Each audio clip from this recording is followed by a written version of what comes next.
దిశ TV news కి స్వాగతం. ముందుగా ముఖ్యాంశాలు.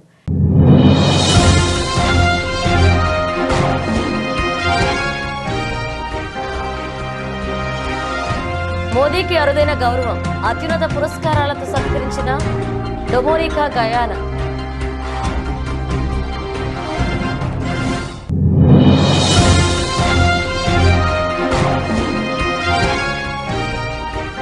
కాగ్ నూతన అధిపతిగా సంజయ్ మూర్తి ప్రమాణ స్వీకారం. జయమూర్తి చేత ప్రమాణం చేయించిన రాష్ట్రపతి ద్రౌపది ముర్ము.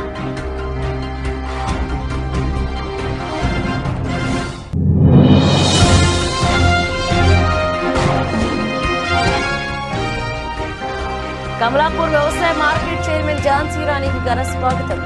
హాజరైన రాష్ట్ర ఉపాధ్యక్షుడు నరేందర్.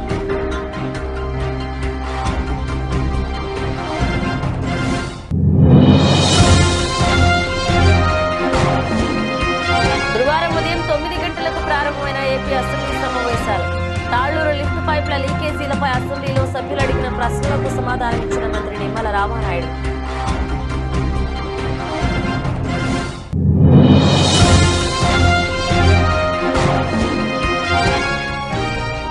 శాసనసభలో మంత్రి నాదెండ్ల మనోహర్ను ప్రశంసించిన సీఎం. దీపం పథకాన్ని సమర్థవంతంగా అమలు చేస్తున్నారని అభినందించిన చంద్రబాబు.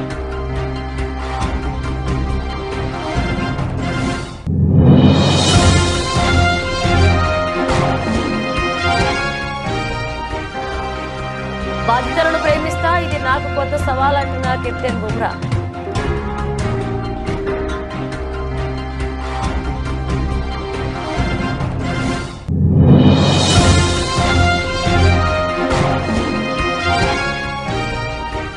అల్లు అర్జున్ పుష్ప 2 మూవీపై భారీ అంచనాలు. టికెట్ల రేట్లను భారీగా పెంచేందుకు ప్లాన్ చేస్తున్న మేకర్స్.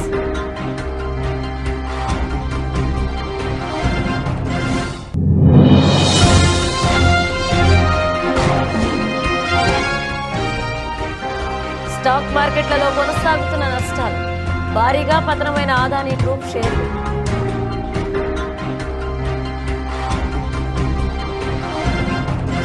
ప్రధానమంత్రి నరేంద్ర మోదీకి మరొక అరుదైన గౌరవం దక్కింది. గయానా, డొమినికా దేశాలు తమ అత్యున్నత పురస్కారాలతో ప్రధానిని సత్కరించాయి.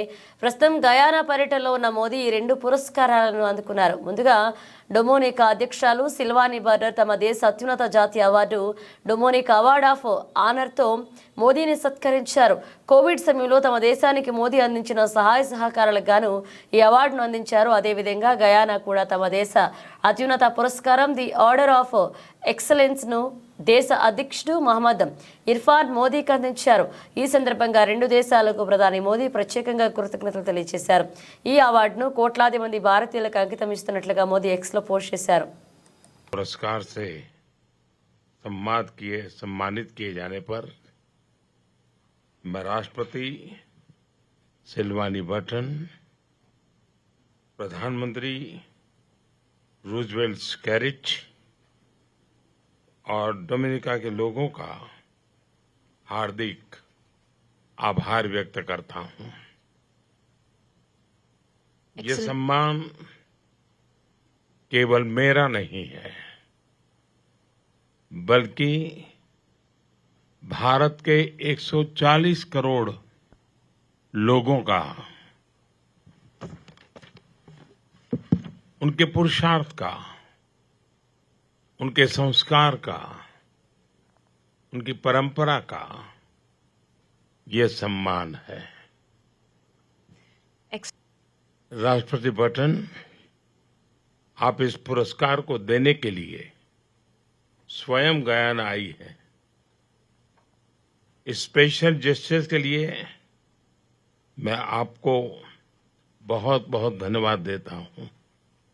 फ्रेंड्स, भारत और डोमिनिका 2 डेमोक्रेसीज हैं.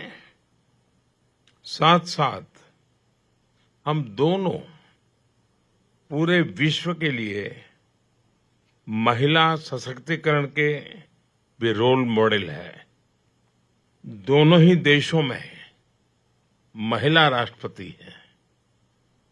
भारतीय राष्ट्रपति माननीय मुर्मू जी जनजातीय समाज से आने वाली पहली राष्ट्रपति हैं। उसी तरह राष्ट्रपति बटन भी डोमिनिका की पहली इंडिजीनियस राष्ट्रपति है। आप दोनों विश्व की सभी महिलाओं के लिए प्रेरणा का स्रोत है। फ्रेंड्स, भारत और डोमिनिका के बीच सदियों पुराने ऐतिहासिक और सांस्कृतिक संबंध है। 19वीं सदी में कई भारतीयों ने डोमिनिका को अपना घर बनाया। उनके द्वारा रखी गई आधारशिला हमारे संबंधों को मजबूत नींव प्रदान करती है। उसी से प्रेरित होकर हम डोमिनिका के विकास कार्यों और कैपेसिटी बिल्डिंग में सक्रिय योगदान दे रहे हैं। भारत के लिए यह गहरे संतोष का विषय रहा है कि हम कोविड जैसी आपदा के समय डोमिनिका के लोगों की सहायता कर सके। कैरिकोम क्षेत्र में डोमिनिका हमारा बहुमूल्य पार्टनर है। आने वाले समय में हम हमारे संबंधों को नई ऊंचाइयों पर ले जाने के लिए प्रतिबद्ध हैं। आज दिए गए सम्मान से हमारी यह जिम्मेदारी और बढ़ जाती है। एक्सेलेंसी, एक बार फिर इस सम्मान के लिए मैं आपका बहुत बहुत धन्यवाद करता हूं। దేశ ఆర్థిక నిఘా సంస్థ కాగ్ నూతన అధిపతిగా కె సంజయ్ మూర్తి వాళ్ళ ప్రమాణ స్వీకారం చేశారు. గురువారం ఉదయం రాష్ట్రపతి భవన్లో జరిగిన ఈ కార్యక్రమంలో సంజయ్ మూర్తి చేత రాష్ట్రపతి ద్రౌపది ముర్ము ప్రమాణం చేయించారు. ఇప్పటి వరకు కాగ్ అధిపతిగా ఉన్న గిరీష్ చంద్ర ముర్ము పదవీ కాలం ఈ నెల 20తో ముగిసింది. దీంతో తదుపరి కాగ్ అధిపతిగా సంజయ్ మూర్తిని రాష్ట్రపతి నియమించారు. మూర్తి హిమాచల్ ప్రదేశ్ క్యాడర్ 1989 బ్యాచ్ కు ఐఏఎస్ అధికారి. ప్రస్తుతం కేంద్ర విద్యాశాఖలో కార్యదర్శిగా ఉన్నారు. ఐఏఎస్ అధికారిగా ఆయన వచ్చే నెలలో ఉద్యోగ విరమణ చేయాల్సి ఉంది. ఈ క్రమంలో ఆయన సేవలను గుర్తించిన కేంద్రం ఈ కీలక బాధ్యతలను అప్పగించింది. मैं कोंड्रू संजय मूर्ति जो भारत का नियंत्रक महालेखा परीक्षक नियुक्त हुआ हूँ, जो भारत का नियंत्रक महालेखक परीक्षक नियुक्त हुआ हूँ, ईश्वर की शपथ लेता हूँ ईश्वर की शपथ लेता हूँ कि मैं विधि द्वारा स्थापित भारत के संविधान के प्रति कि मैं विधि द्वारा स्थापित भारत के संविधान के प्रति सच्ची श्रद्धा और निष्ठा रखूंगा। सच्ची श्रद्धा और निष्ठा रखूंगा। मैं भारत की प्रभुता और अखंडता अक्षुण्ण रखूंगा मैं भारत की प्रभुता और अखंडता अक्षुण्ण रखूंगा तथा मैं सम्यक प्रकार से और श्रद्धा पूर्वक तथा अपनी पूरी योग्यता ज्ञान और विवेक से तथा मैं संपूर्ण प्रकार से और श्रद्धा पूर्वक तथा अपनी पूरी योग्यता ज्ञान और विवेक से अपने पद के कर्तव्यों का अपने पद के कर्तव्यों का भय या पक्षपात अनुराग या द्वेष के बिना पालन करूंगा। भय या पक्षपात अनुराग या द्वेष के बिना पालन करूंगा तथा मैं संविधान और विधियों की मर्यादा बनाए रखूंगा तथा मैं संविधान और विधियों की मर्यादा बनाए रखूंगा।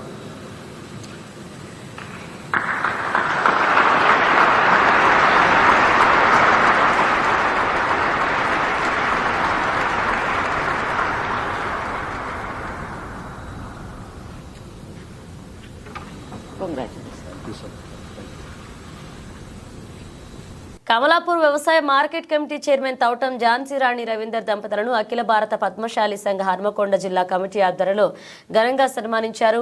హన్మకొండలోని చైర్మన్ ఝాన్సీ రాణి నివాసంలో ఏర్పాటు చేసిన ఆత్మీయ సన్మాన కార్యక్రమంలో అఖిల భారత పద్మశాలి సంఘం రాష్ట్ర ఉపాధ్యక్షులు వడ్నాల నరేందర్, జిల్లా అధ్యక్షులు బచ్చు ఆనందం పూలతో శాలువతో ఘనంగా సన్మానించి మార్కండే దేవుని ఫోటోను బహుమానంగా అందజేశారు. అనంతరం స్వీట్లు పంపిణీ చేసి చైర్మన్ ఎంపికైనందుకు శుభాకాంక్షలు తెలిపారు. ఈ సందర్భంగా తౌటం ఝాన్సీ రాణి రవీందర్ మాట్లాడుతూ 35 ఏళ్ల కష్టాన్ని కాంగ్రెస్ పార్టీ గుర్తించి కమలాపూర్ వ్యవసాయ మార్కెట్ కమిటీ చైర్మన్ పదవిని అప్పగించినందుకు చైర్మన్ పదవికి సహకరించిన మంత్రులకు కాంగ్రెస్ పెద్దలకు ప్రత్యేక అభినందనలు తెలిపి రైతుల సంక్షేమ ధ్యేయంగా సమస్యల పరిష్కారం కోసం పనిచేస్తామని చెప్పారు. మన మనగడ నిలుస్తుంది అని ముఖ్యమంత్రి కిందున్న మంత్రులు అందరూ తలంచింది కాబట్టిగానే ఇవాళ మార్కెట్ కమిటీకి ఝాన్సీ రాణిని చైర్మన్గా నియమించడం జరిగింది. దీన్ని మనం ఒక బలంగా విశ్వసించి రాబోయే మున్సిపల్ ఎన్నికలలో, రాబోయే మండల ఎన్నికల్లో, రాబోయే కార్పొరేషన్ ఎన్నికల్లో మనం ముందుండి అన్నిట్లో మనం పదవులు సాధించుకోవాలి.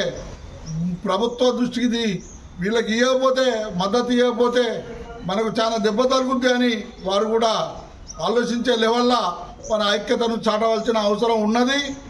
దాన్ని మనం బలంతో ప్రభుత్వాల దృష్టికి, పార్టీల దృష్టికి కష్టపడే తత్వం ఉన్నది, నిబద్ధతో నిజాయితీతో పనిచేసేటువంటి తత్వం ఉన్నది.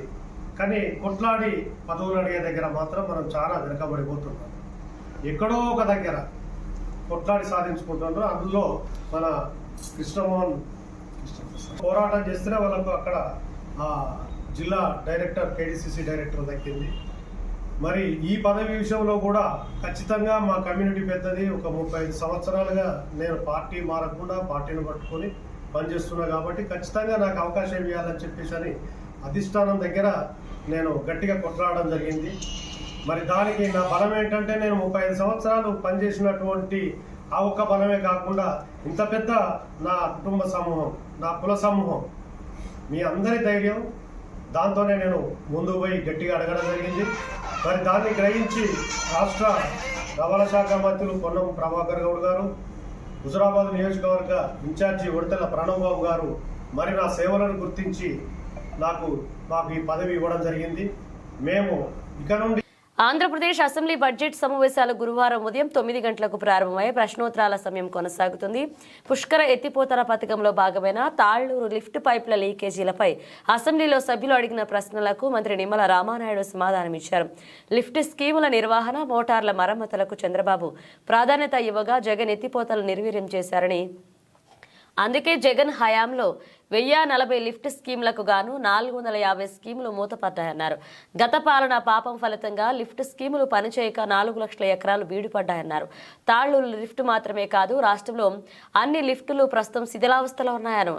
తాళ్లూరు లిఫ్టుకు సంబంధించి పిఎస్సి పైపుల స్థానంలో ఎంఎస్ పైపుల ఏర్పాటుకు అంచనాలు రూపొందిస్తున్నామని మంత్రి నిమ్మల రామానాయుడు పేర్కొన్నారు. భారతదేశంలో గంగా నది తర్వాత అత్యంత పేరుగాంచినటువంటి నది మన గోదావరి నది. అందుకే దీన్ని దక్షిణ గంగా అని కూడా మనం పిలుస్తూ ఉంటాం అధ్యక్ష.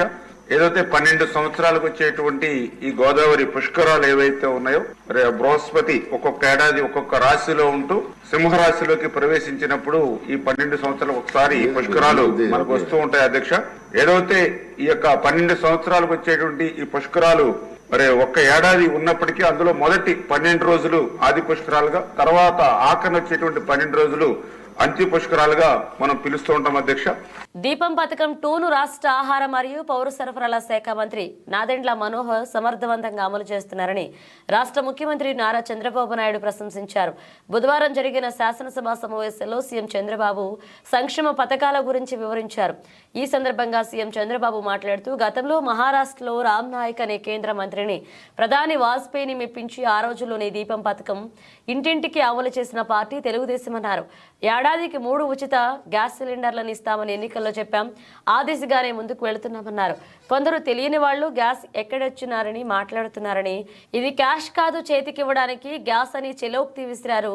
కేవలం రేషన్ కార్డు, ఆధార్ కార్డు ఆధారంగానే గ్యాస్ బుకింగ్ చేసుకునే వారందరికీ ఉచితంగానే ఇస్తున్నామన్నారు. ఇప్పటికైనా వాస్తవం తెలుసుకుని విమర్శలు మానుకోవాలన్నారు. ఇల్లంతా కూడా పొగొస్తే ఆడబిడ్డలు పడే కష్టం అవన్నీ చూసిన తర్వాత నాకు అనిపించింది, అప్పట్లోనే రామ్ నాయక్ అని ఒక మంత్రి ఉండేవాడు మహారాష్ట్ర నుంచి, వాజ్పేయి గారిని మెప్పించి రామ్ నాయక్ని గట్టిగా రిక్వెస్ట్ చేసి ఆ రోజుట్లోనే ఇంటింటికి దీపం కింద వంట గ్యాస్ సిలిండర్లు ఉచితంగా సరఫరా చేసిన పార్టీ తెలుగుదేశం పార్టీ అధ్యక్ష. ఈరోజు అలాంటి కార్యక్రమాన్ని మళ్ళీ రిపీట్ చేశాం. మనోహర్ గారు మంత్రిగా చాలా సమర్థంగా దాన్ని చేశారు. ఒకే హామీ ఇచ్చాం, సంవత్సరానికి 3 ఉచిత గ్యాస్ సిలిండర్లు ఇస్తా ఉన్నాం. ప్రతి సంవత్సరం 3 ఉచిత గ్యాస్ సిలిండర్లు ఇచ్చే బాధ్యత ఈ ప్రభుత్వం తీసుకుంటున్నామని చెప్పి కూడా నేను మీకు తెలియజేస్తున్నాను. చంద్రబాబు ప్రభుత్వం శాసనసభలో ప్రవేశపెట్టిన బడ్జెట్ ఆర్థిక సర్వే డేటా వైకాపా ప్రభుత్వ పనితీరు ఎలా ఉందో వెల్లడిస్తుంది. అప్పులు మా హయాంలో తక్కువ, పారిశ్రామిక అభివృద్ధి ఎక్కువ అని ఆ గణాంకాలు చెప్తున్నాయి. సూపర్ 6 హామీలు అమలు చేయకుండా ఎగ్గొట్టేందుకే వైకాపా ప్రభుత్వంలో ఆర్థిక వ్యవస్థ కుప్పకూలిందని ప్రచారం చేస్తున్నారని శాసనసభలో వైకాపా పక్ష నాయకుడు వైఎస్ జగన్మోహన్ రెడ్డి విమర్శించారు. బుధవారం ఆయన తాడేపల్లిలోని ఆయన నివాసంలో విలేకరులతో మాట్లాడారు. కోవిడ్ ఉన్న దేశంలో 2019-24 మధ్య సగటు వృద్ధి రేటు 9.28%, రాష్ట్రంలో మేం సాధించి 10.6%, టీడీపీ హయాంలో సగటును పారిశ్రామిక వృద్ధి 11.92% ఉంటే మా హయాంలో 12.61% సాధించామని, బాబు హయాంలో అప్పుల వృద్ధి రేటు 19.54, మా హయాంలో 15.61% అన్నారు. ఈ ప్రభుత్వం సూపర్ 6లో పెద్ద పథకాలు ఇవ్వడం లేదని, దీపంలోనూ మోసం చేస్తుందన్నారు. రాష్ట్రంలో 1.85 కోట్లు గ్యాస్ కనెక్షన్లు, 3 సిలిండర్లు ఉచితంగా ఇవ్వాలంటే 4,200 కోట్లు కావాలి. ఒక సిలిండర్కు అవసరమైన నిధులు బడ్జెట్లో ఇవ్వలేదు. ఆర్థిక పౌర సరఫరాల శాఖల మంత్రులు వేరువేరు మాటలు చెబుతున్నారు. మెగా డిఎస్సిని ఆలస్యం చేస్తున్నారన్నారు. 2023-24లో ఎన్టీఆర్ వైద్యారోగ్య సేవకు 3,762 కోట్లు ఖర్చు చేసినట్లుగా చూపారు. మేం నిధులిస్తే వారి పథకం పేరుతో ప్రచారం చేసుకోవడం ఏంటి అని జగన్ విమర్శించారు. 3,13,000 కోట్లు తాను దిగిపోయే నాటికి ఉన్న అప్పులు వైఎస్ఆర్సీపీ ప్రభుత్వం దిగిపోయే నాటికల్లా 6,46,000 కోట్ల రూపాయలను తానే తేల్చి చెప్పాడు. తాను ప్రవేశపెట్టిన బడ్జెట్ డాక్యుమెంట్లే సాక్ష్య ఆధారాలతో సహా ఇక్కడ ప్రవేశపెడతా ఉన్నాం. మరి ఇంతకుముందు నేను అడిగినట్టుగానే మరొకసారి ఇదే చంద్రబాబు నాయుడు గారిని ఇవే విషయాలను మరొకసారి మళ్ళీ అడుగుతా ఉన్నా. అయ్యా, అబద్ధాలు చెప్పడం ధర్మమేనా అని. ఎక్కడ 11 లక్షల కోట్లని ఒకసారి, 12.5 లక్షల కోట్లని మరోసారి, చివరకు 14 లక్షల కోట్లు అని చెప్పి దాన్ని ఎన్నికల నాటికల్లా 14 లక్షల కోట్లు అని చెప్పి దాన్ని తీసుకొని వెళ్ళి ఇలా తప్పుడు ప్రచారాలు చేయడం ధర్మమేనా అని చెప్పి ఇదే పెద్ద మనిషిని చంద్రబాబు నాయుడు గారిని గట్టిగా నిలదీస్తూ అడుగుతున్నాం. ఇదే మాదిరిగానే చంద్రబాబు నాయుడుకి సంబంధించిన తన ఎల్లో మీడియా ఇదే దుష్ప్రచారాన్ని కొనసాగిస్తూ ఏ రకంగా ఒక ఒక ఆర్గనైజ్డ్ క్రైమ్ ఎలా చేస్తారు అనేది ఇంతకుముందు కూడా చూపించినాం. అంటే వ్యవస్థీకృత నేరాలు చేసే ఒక వ్యవస్థ వీళ్ళకి మాత్రమే ఉంది. సంక్షేమం, అభివృద్ధి, సుపరిపాలన ఎన్డీఏ విధానం. పేదల ఆదాయం పెరగాలి, ఖర్చులు తగ్గాలి, ప్రజల జీవన ప్రమాణాల పెరుగుదలే ధ్యేయంగా పనిచేస్తాం. సూపర్ 6 మేనిఫెస్టో హామీలను అమలు చేస్తూ ముందుకు వెళ్తున్నాం. సంక్షేమం ప్రారంభమైంది టీడీపీ ఆవిర్భావంతోనే. ప్రతి మనిషికి కూడు, గుడ్డ, నీడ లాంటివి ఉండాలనేది ఎన్టీఆర్ ఇచ్చిన నినాదం. అలాగే ఎన్టీఆర్ 2 రూపాయలకే కిలో బియ్యం ప్రవేశపెట్టారు. అది ఇప్పుడు దేశం మొత్తం అమలైంది. పేదలకు పింఛన్ 30లతో ప్రారంభించారు. రైతులను ఆదుకునేందుకు 50లకే హార్స్ పవర్ విద్యుత్ అందించాం. పేదలు ఉండాల్సింది గుడిసెల్లోనే కాదు, పక్కా ఇళ్లలోని ఆలోచించి ఇల్లు కట్టించారు. సగం ధరకే జనతా వస్త్రాలు పంపిణీ చేశారని సీఎం చంద్రబాబు అన్నారు. 162 రోజుల కూటమి పాలనపై సీఎం చంద్రబాబు శాసనసభలో ప్రసంగించారు. ఆంధ్రప్రదేశ్ రాష్ట్రంలో ఆ రోజు సమైక్య ఆంధ్రప్రదేశ్లో కానీ, ఇప్పుడు నవ్య ఆంధ్రప్రదేశ్లో కానీ మరే ఏ నేతకు దక్కని గౌరవం నాకు దక్కింది. ఇన్ని సంవత్సరాలు సమైక్య ఆంధ్రప్రదేశ్లో 9 సంవత్సరాలు అందరికంటే ఎక్కువ ముఖ్యమంత్రిగా ఉండే అవకాశం వచ్చింది. 10 సంవత్సరాలు ప్రతిపక్ష నాయకుడిగా పనిచేసే అవకాశం వచ్చింది. అదే మరి ఇక్కడ ఒకసారి రెండోసారి ముఖ్యమంత్రిగా, ఒకసారి ప్రతిపక్షంలో పనిచేసే అవకాశం ప్రజలు ఇచ్చారు. అదే ఇంకొక విధంగా దిశ అనునిత్యం కష్టపడి పనిచేయడం, నిజాయితీగా ఉండడం, అనుక్షణం ప్రజలు వాళ్ళ బిడ్డల సంక్షేమమే ధ్యేయంగా పనిచేస్తూ వచ్చాను. అందుకే 4 దశాబ్దాలుగా ప్రజలు ఆదరించారు. వాళ్లకు నా జీవితాంతం కూడా రుణపడి ఉంటానని చెప్పి మరొక్కసారి ప్రజలందరికీ విజ్ఞప్తి చేస్తున్నాను. కడప స్టీల్ ప్లాంట్ అంటే కొబ్బరికాయలు కొట్టే ప్రాజెక్టుగా మారిపోయిందని ఏపీసీసీ చీఫ్ షర్మిల మండిపడ్డారు. రాష్ట్రంలో అధికారం మారిన ప్రతిసారి నూతన ముఖ్యమంత్రి టెంకాయ కొట్టడం ఆనవాయితీ అయిపోయిందని ఆమె ఆగ్రహాన్ని వ్యక్తం చేశారు. తనపై వైఎస్ విజయలక్ష్మిపై సోషల్ మీడియాలో పోస్టులు పెట్టిన వారిని అరెస్ట్ చేయాలని డిమాండ్ చేశారు షర్మిల. సోషల్ మీడియాలో అసభ్యకర పోస్టులు పెడుతూ వేధింపులకు గురి చేసేవారిని కఠినంగా శిక్షించాలని ఏపీసీసీ చీఫ్ వైఎస్ షర్మిలారెడ్డి అన్నారు. వైఎస్ వివేకానందరెడ్డి కుమార్తె సునీత, వైఎస్ విజయలక్ష్మి తనపైన సోషల్ మీడియాలో పోస్టులు పెట్టించిన కడప ఎంపీ అవినాష్ రెడ్డిని తక్షణమే అరెస్ట్ చేయాలని షర్మిల డిమాండ్ చేశారు. తమ అందరిపై అవినాష్ రెడ్డి పోస్టులు పెట్టించారని, పోలీసుల నిర్ధారణకు వచ్చారని, అలాంటప్పుడు అతన్ని ఎందుకు విచారించడం లేదు, అరెస్టు చేయడం లేదు అంటూ ఆమె ప్రశ్నించారు. ఇలాంటి వారిని కఠినంగా శిక్షించాల్సిందే అంటూ డిమాండ్ చేశారు. కడప స్టీల్ ప్లాంట్ కోసం కడప కలెక్టర్ కార్యాలయం ఎదుట షర్మిల నిరసన కార్యక్రమాన్ని చేపట్టారు. ఈ సందర్భంగా ఆమె వినూత్న నిరసన చేపట్టారు. కడప స్టీల్ ప్లాంట్ అంటే కొబ్బరికాయలు కొట్టే ప్రాజెక్టు అంటూ కొబ్బరికాయలతో కలెక్టరేట్ ఎదుట నిరసనకు దిగారు.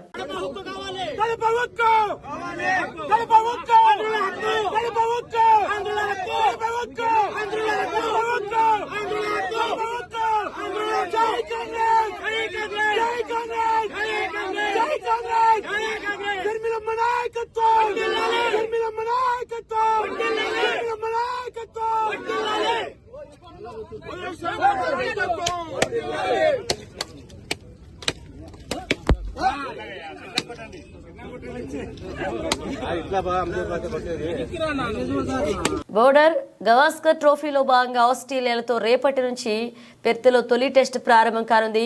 రోహిత్ శర్మ గైర్హాజరు నేపథ్యంలో ఆ టెస్ట్ మ్యాచ్ కు బుమ్రా కెప్టెన్సీ బాధ్యతలను చేపట్టనున్నారు.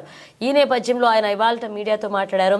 కెప్టెన్సీని ఓ పోస్ట్ గా భావించడం లేదని, బాధ్యతలను ప్రేమిస్తారని, కఠినమైన పని చేయడం చిన్నపాటి నుంచి అలవాటు అని, కఠిన పరిస్థితులు ఎదుర్కోవడం ఒక సమస్య కాదు అని, దీన్ని కొత్త ఛాలెంజ్ గా భావిస్తానంటూ బుమ్రా పేర్కొన్నారు. రోహిత్ కెప్టెన్సీలో అయినా లేక కోహ్లీ కెప్టెన్సీలో అయినా అన్ని విధాలా తన శక్తిని ప్రదర్శించినట్లుగా చెప్పాడు. రోహిత్ కోహ్లీ నుంచి నేర్చుకున్నారని, సీనియర్ ప్లేయర్ అయిన తర్వాత కొత్త వారికి తన అనుభవాలు చెప్పినట్లుగా బుమ్రా వెల్లడించాడు. చాలా తక్కువ మంది ఆటగాళ్లు టెస్ట్ క్రికెట్ ఆడారని, కెప్టెన్లు కూడా తక్కువే అని, తర్వాత జట్టుకు కెప్టెన్సీ బాధ్యతలు చేపట్టడం భారత్ సంతోషంగా ఉందన్నారు. ఇటీవలే న్యూజిలాండ్తో జరిగిన టెస్ట్ సిరీస్లో ఇండియా దారుణంగా ఓడింది. 3-0 తేడాతో ఆ సిరీస్ను కోల్పోయింది. అయితే ఆ ఓటమి గురించి ఆలోచించడం లేదు అని, కొత్త సిరీస్పై తాము ఫోకస్ పెట్టినట్లుగా బుమ్రా తెలియజేశారు. కివీస్తో జరిగిన సిరీస్ నుంచి గుణపాఠాలు నేర్చుకున్నామని, కానీ ఆ పరిస్థితులను వేరన్నారు. ఇక ఆస్ట్రేలియాతో అదే తుది జట్టును కూడా ఫైనలైజ్ చేశామని, కానీ టాప్ సమయంలోనే జట్టు సభ్యుల వివరాలను వెల్లడించనున్నట్లుగా బుమ్రా తెలియజేశారు.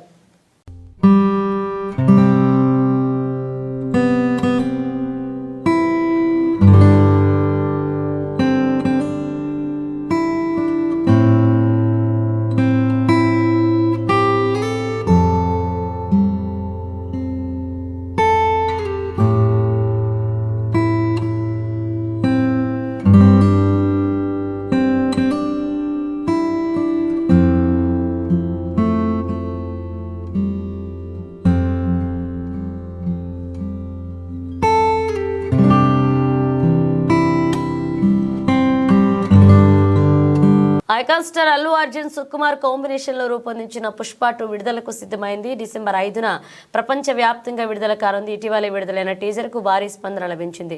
పుష్ప అంటే ఫైర్ అనుకుంటివా, వైల్డ్ ఫైర్, నేషనల్ అనుకుంటివా, ఇంటర్నేషనల్ అంటూ అల్లు అర్జున్ చెప్పిన డైలాగ్స్ అందరినీ అలరించాయి. ఇక Pushpa the rise box office వద్ద ఎంత హిట్ సాధించిందో ప్రత్యేకంగా చెప్పాల్సిన అవసరం లేదు. ఈ మూవీతో అల్లు అర్జున్ కు పాన్ ఇండియా స్టార్ హోదా అందుకోవడంతో పాటు జాతీయ ఉత్తమ అవార్డును అందుకున్నాడు. ఈ క్రమంలో పుష్ప 2 పై భారీ అంచనాలున్నాయి. ఇక మూవీ కోసం ప్రపంచ వ్యాప్తంగా అభిమానులు ఎదురు చూస్తున్నారు. టీజర్ విడుదలైన ఒక రోజులోనే 100 మిలియన్ వ్యూస్ ఇచ్చిందంటే మూవీకి ఎంత క్రేజ్ ఉందో తెలుస్తుంది. డిసెంబర్ 5న తెలుగు, తమిళం, మలయాళం, కన్నడతో పాటు హిందీలో విడుదల కానుంది. రికార్డు స్థాయిలో థియేటర్స్లో మూవీ విడుదల కానుండగా టికెట్ ధరలను భారీగా పెంచనున్నట్లుగా సమాచారం. తెలుగు రాష్ట్రాల ప్రభుత్వాలు సినిమా టికెట్లను భారీగా పెంచేందుకు అవకాశం ఇస్తున్న విషయం తెలిసిందే. ఇటీవల విడుదలైన కల్కి, దేవరా మూవీలకు టికెట్ ధరలను పెంచుకోవడంతో పాటు అదనపు షోలను వేసుకునేందుకు కూడా అనుమతిచ్చాయి. ఈ క్రమంలోనే పుష్ప 2 టికెట్ల ధరలను సైతం పెద్ద ఎత్తున పెంచనున్నట్లుగా తెలుస్తోంది. वाह, तूफान से पहले का सन्नाटा, icon star Allu Arjun. Sir, we are playing the trailer, but before that, Before that, sir, we manifested your national award. Each and every fan is super excited. We are here in Patna. I want you to say a few words and then we'll get down to the countdown. Sir ne keh diya pehle countdown karenge and he would be here. So can we all do the countdown together? Ho jaye Patna walo? Chalo bhaiya, ye clear kar denge ताकि सब लोग sir के साथ देख पाएं, है ना? 10, 9, 8, 7, 6, 5, 4, 3, 2, 1. దేశీయ స్టాక్ మార్కెట్లలో నష్టాలు కొనసాగుతున్న అదాని గ్రూప్ షేర్ల పతనం విదేశీ నిధుల ఉపసంహరణ నేపథ్యంలో గురువారం బెంచ్ మార్క్ సూచీలు మరొకసారి పతనమవుతున్నాయి. వరుస 7 సెషన్స్లో నష్టాల అనంతరం మంగళవారం లాభాలను నమోదు చేసే ఆసియా మార్కెట్లలో ప్రతికూల పవనాల నేపథ్యంలో మార్కెట్లు పడిపోతున్నాయి. ఈ క్రమంలో గురువారం ప్రారంభంలోనే బీఎస్ఈ సెన్సెక్స్ 468.17 పాయింట్ల పతనమై 77,110.21 వద్ద మొదలైంది. నేషనల్ స్టాక్ ఎక్స్చేంజ్ నిఫ్టీ 179.75 పాయింట్లు పతనమై 23,338.75 పాయింట్ల వద్ద షూరైంది. సోలార్ విద్యుత్ కాంట్రాక్ట్ విషయంలో అదానీ గ్రూప్ అధినేత గౌతమ్ అదానీపై అమెరికాలో వారెంట్ జారీ అయింది. అదానీతో పాటు 7 US బిలియన్ డాలర్ల విలువైన లంచం ఇవ్వడంతో పాటు మోసానికి పాల్పడ్డట్లుగా ఆరోపణలున్నాయి. ఈ విషయంలో అమెరికా కోర్టులో విచారణ జరిగింది. ఈ క్రమంలో అదానీ ఆయన మేనల్లుడిపై వారెంట్లు జారీ అయ్యాయి. అమెరికా విదేశీ ఇన్వెస్టర్ల నుంచి వేల కోట్ల సంపదను ఆకర్షించినట్లుగా గౌతమ్ అదానీపై అభియోగాలను నమోదు చేశారు. ఈ క్రమంలో సెన్సెక్స్ స్టాక్ లో అదానీ పోర్ట్స్ 10% పడిపోయింది. Adani enterprises, Adani green energy, Adani energy solutions తో సహా ఇతర అదానీ గ్రూప్స్ స్టాక్స్ సైతం ప్రారంభంలోనే భారీగా పతనమయ్యాయి. State bank of India, IndusInd bank, అలాగే ఎన్టీపీసీ, టాటా మోటార్స్ సైతం నష్టాల్లో ఉన్నాయి.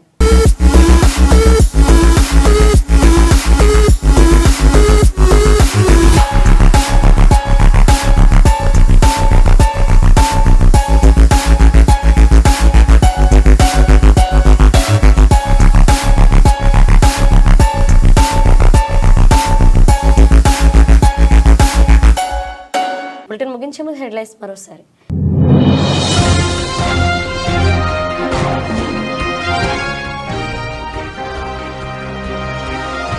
మోదీకి అరుదైన గౌరవం, అత్యున్నత పురస్కారాలతో సత్కరించిన డొమోనికా గయానా.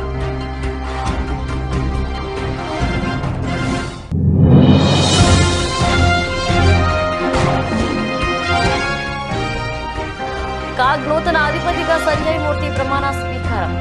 జయమూర్తి చేత ప్రమాణం చేయించిన రాష్ట్రపతి ద్రౌపది ముర్ము.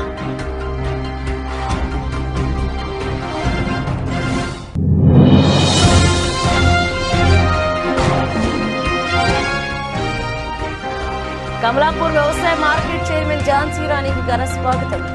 హాజరైన రాష్ట్ర ఉపాధ్యక్షుడు నరేందర్.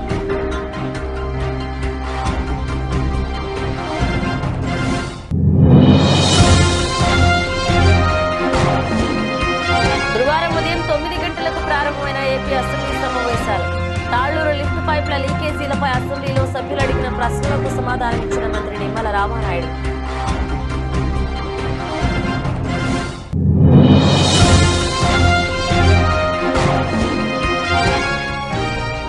శాసనసభలో మంత్రి నాదెండ్ల మనోహర్ను ప్రశంసించిన సీఎం. దీపం పథకాన్ని సమర్థవంతంగా అమలు చేస్తున్నారని అభినందించిన చంద్రబాబు.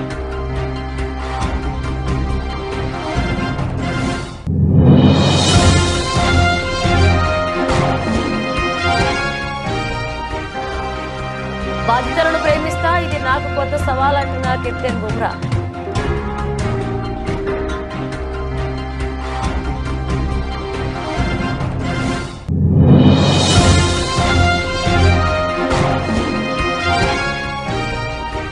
అల్లు అర్జున్ పుష్ప 2 మూవీపై భారీ అంచనాలు. టికెట్ల రేట్లను భారీగా పెంచేందుకు ప్లాన్ చేస్తున్న మేకర్స్.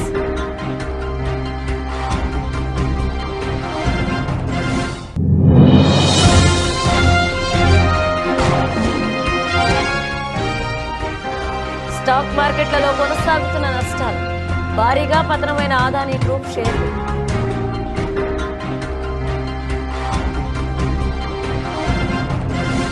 ఇవి బులెటిన్ అప్డేట్స్. మరిన్ని అప్డేట్స్తో మళ్ళీ కలుద్దాం.